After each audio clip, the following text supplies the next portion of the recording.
He had everything money could buy, yet there was one thing he had lost that no amount of wealth could restore. For 3 years, the man at the top of the corporate ladder had been unable to perform. Not in meetings, not in decisions, not in life. His company still carried his name, but his authority had faded into silence. Boardrooms waited for his voice, and he gave them nothing. Investors watched. Executives whispered. The world assumed weakness, burnout, or entitlement. No one guessed the truth. Once he had been fearless, the kind of leader who inspired loyalty, who believed people mattered more than numbers. That belief had cost him everything. 3 years earlier, a trusted executive had presented falsified reports. Millions vanished overnight. When regulators closed in, someone had to take the fall. The board chose survival over truth.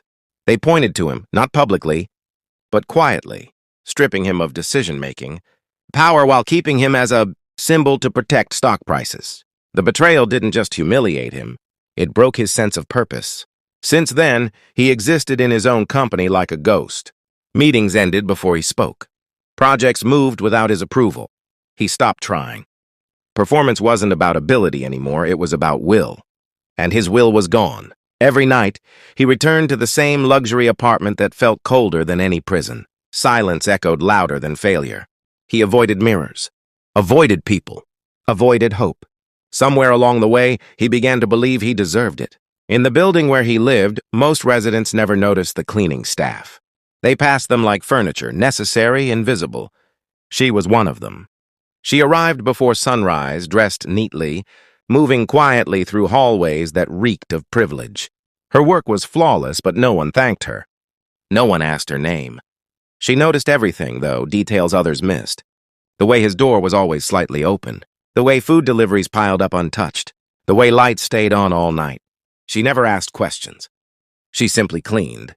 One morning, she found a shattered glass frame near his desk. Inside was a photo. Him standing proudly beside employees, smiling without restraint. She picked it up, wiped the glass carefully, and placed it back where it belonged. It was a small act. No one saw it. But something about it mattered. He noticed the frame later that day. It was the first time in months he felt something stir. Confusion, maybe gratitude. He didn't know why. Days passed, weeks. Each time she cleaned, she left something subtle behind. A neatly folded document he had abandoned. A cup placed closer to the window where light reached it. Once, she left a handwritten note. Not words.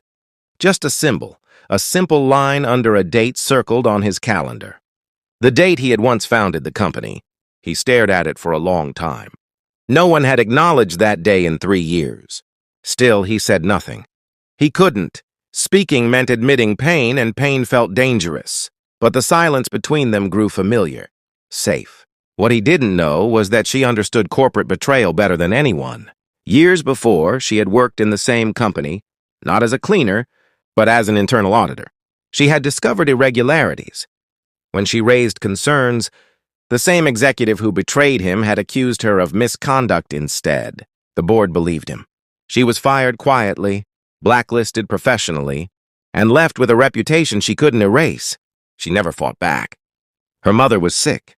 Legal battles required money and time she didn't have. So she took the only job available, swallowed her pride, and disappeared into invisibility. When she recognized his name on the apartment directory, she felt something twist inside her chest. Not anger, recognition. She knew what it felt like to be erased. Every small act of kindness she showed him was deliberate, not to be noticed, but to remind him of who he had been, of who he still was. One evening, he finally spoke. Not to her face, not directly. He left a note on the desk. A single line. Why do you care? She read it the next morning. Her hands trembled, but she didn't answer right away. That night, she left a folder on his desk. Inside were copies of old audit reports. His name was there. So was hers. The truth waited quietly between them. He opened the folder hours later, and for the first time in 3 years, his chest tightened, not from pain, but from something dangerously close to hope. And that was the moment everything began to change. He read the documents, again and again, hoping he was mistaken. The signatures, the dates, the suppressed emails, everything matched. The fraud that had destroyed his confidence. wasn't just a betrayal, it was a carefully planned theft. And the woman who cleaned his apartment every morning had discovered it years before he ever did. The weight of it crushed him. Not relief, not anger, shame. For 3 years, he had believed he failed because he was weak, because he wasn't strong enough to protect his company or himself. Now he realized something worse. Someone else had paid the price for his silence. The next morning, he waited. For the first time in years, he didn't lock himself away. When she entered, she froze. He stood near the window holding the folder. "You knew," he said quietly. She nodded. "No excuses. No defense. I tried to tell the truth once. It cost me everything." Her voice wasn't bitter. That hurt more. He asked why she helped him. Why she never said a word. Why she chose kindness when the world had shown her none. She answered simply, "Because I recognize the look in your eyes. The one that says you're still breathing, but you've already given up." That sentence broke something open inside him. In the days that followed, he didn't suddenly become strong. Healing wasn't dramatic. But for the first time in 3 years, he began to act. Quietly, strategically. He reviewed records late into the night. He contacted an independent investigator, off the books. He didn't inform the board. Trust had to be earned again. Meanwhile, she continued cleaning. Same routine, same silence. No one knew she was the reason the truth was surfacing. When the investigation concluded, the evidence was undeniable. The executive responsible had stolen millions, framed subordinates, manipulated reports, and silenced anyone who questioned him. The board panicked.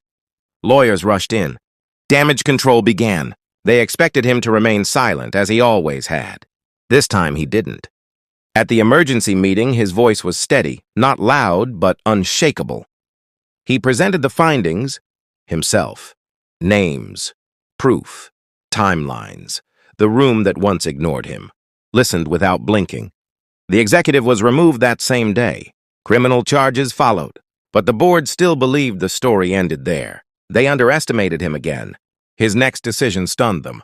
He requested a full internal review of past dismissals. Every employee quietly fired during the fraud years. Compensation packages.